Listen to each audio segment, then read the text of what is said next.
সে অবৈধ একজন স্পিকার ছিল। পুরস্কার স্বরূপ শেখ হাসিনা তাকে স্পিকারের মতো একটা পদে তাকে অধিষ্ঠিত করেছিল।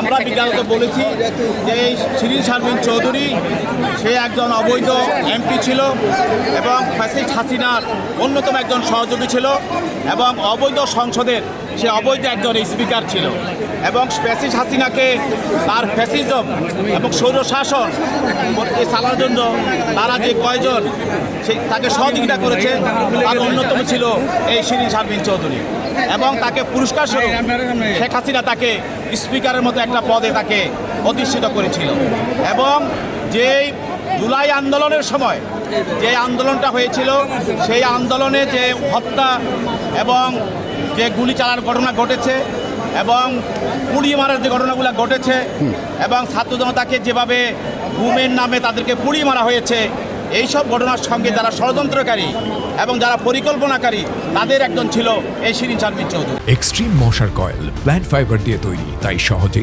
ভাঙে না, সুগন্ধিযুক্ত ও নিরবিচ্ছিন্নভাবে জ্বলে। ডেঙ্গু, চিকুনগুনিয়া বাহি সহ যে কোনো মশার বিরুদ্ধে দেয় এক্সট্রিম সুরক্ষা। অতএব আমরা যে মামলায় এই মামলায় তদন্তকারী কর্মকর্তা তার সম্পৃক্ততা পেয়ে তাকে ইতিপূর্বে তার বিরুদ্ধে মামলাটা দায়ের করা হয়েছে। সে এজাহার নামী আসামি, তাকে গ্রেপ্তার করা হয়েছে। এখন সে যদি জামিনে মুক্তি পায় তাহলে এই মামলা তদন্ত ব্যাঘাত ঘটাবে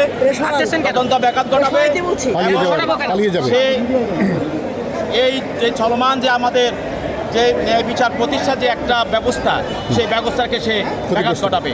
এই জন্য তাকে অন্তরীণ ডাকা হোক। বিজ্ঞ আদালত তাদের পক্ষে তাদের আইনজীবীরা জামিন চেয়েছে এবং তারা বিভিন্ন যুক্তি তুলে ধরেছে। কোনো ব্যক্তি অবৈধভাবে নির্বাচিত হয়ে অবৈধ সংসদের সাংবিধানিক পদে অবৈধভাবে অধিষ্ঠিত হতে পারে। অতএব তার দ্বারা দেশে যে হত্যাযজ্ঞ হয়েছিল, ছাত্র জনতাকে যেভাবে পুড়িয়ে মারা হয়েছিল, এইসব পরিকল্পনা ষড়যন্ত্রের সঙ্গে তার জড়িত থাকা স্বাভাবিক এবং সে ছিল।